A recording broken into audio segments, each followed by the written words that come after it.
Hello everyone and welcome once again to The View from the Midwest. It's time for our weekly look at the NHL Central sans the St. Louis Blues, because most of you who are watching this are probably watching it on the Bleeding Blue site, and we thank you for that because we got a lot of great stuff on there. So go ahead and check out the rest of the website all the time, because we always have good opinions, whether you enjoy them or whether you dislike them. It doesn't matter because you've read them. No, we're kidding.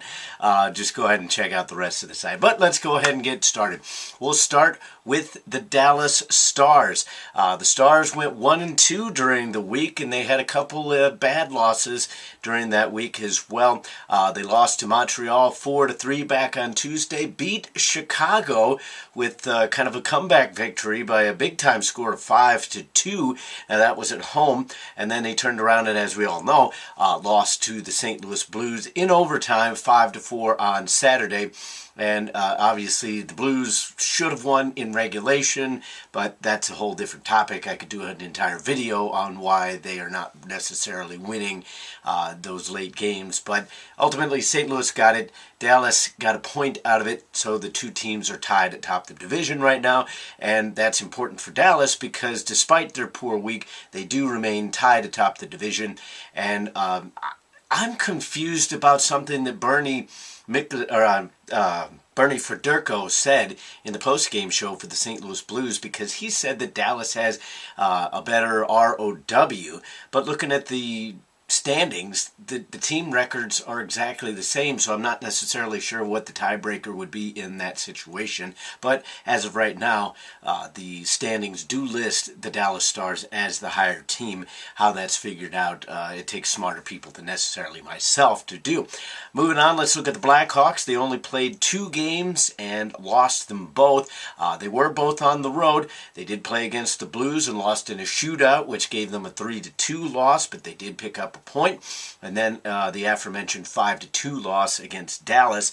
The Hawks are still one of the favorites in the division, but from a mental standpoint and in terms of momentum, it's going to be tough for them to overcome those losses, because it was 2 straight losses, 2 divisional opponents that they are fighting for the division crown against. So it's going to be an interesting juxtaposition to see how they've played well before, but now they're not necessarily going into this week with a whole lot of momentum on their side, and playing on the road isn't necessarily an excuse for the Blackhawks in that situation.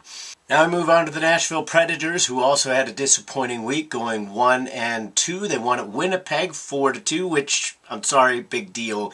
You should win those games. Winnipeg has not proven themselves to be a consistent performer this season, and Nashville, who is fighting to try to climb up into one of those guaranteed divisional spots, not looking like they're going to be able to do that, but they have kind of solidified themselves almost as a playoff lock, although nobody has officially claimed their spot yet.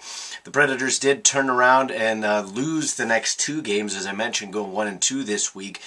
They have a Canadian road trip going on right now. They lost to the Flames on Wednesday by a score of 3-2, and then lost by the score of 4-2 to the Canucks.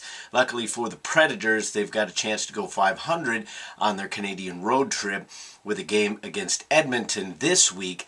But still, it wasn't a good week last week for Nashville in their quest to try to get into one of those top 3 spots. The Minnesota Wild continued a bit of a slow week for the division, outside of the Blues, at least in terms of games played. They went 1-1 on the week, and they opened the week with a disappointing 2-1 loss at home on Thursday against Edmonton, and then went on the road for a solid rebound win in Montreal by the score of 4-1. So Nashville continues to be kind of an enigma. They are capable of scoring goals at random times, but they don't do it consistently, somewhat like the Blues, but whatever the reason, they don't necessarily pick up those tough wins like the Blues have managed to do despite all their injuries. The Colorado Avalanche, the Avs had a good rebound week after having a very poor week last week, but unfortunately for them, all they got out of it was tied with Minnesota for that last playoff spot right now. So they are a wild card team right now, and it's looking like Minnesota and Colorado are going to have things wrapped up. But you can never tell because the West can get hot at a random time. but as of right now, it looks like only those top 3 teams from the West are going to get in, and Colorado and Minnesota will most likely be the wild card teams, but you can't take anything for granted with the way that the NHL is kind of topsy-turvy. Colorado took care of their home ice, winning against the Coyotes 3-1 and then 3-0 against the Ducks on Monday and Wednesday. And the weekend was a bit of a downer, though, for Colorado as they dropped some points, losing on the road to Winnipeg 3-2 in regulation. Rounding out the division, the Winnipeg Jets. The Jets, disappointing as ever. Our northern brethren continued their middling season by going 1-2 this week. We already discussed the 3-2 win over the Avs over the weekend. That was the lone bright spot pretty much for the Jets. They lost 4-2 against the Predators back on Tuesday, and then 3-2 in regulation on Thursday with another loss there. Let's look at the standings now. The Stars are obviously credited with first place. Everybody's played the same amount of games in terms of the Stars and the Blues. The Blackhawks do have a game in hand, as do the Wild and Predators.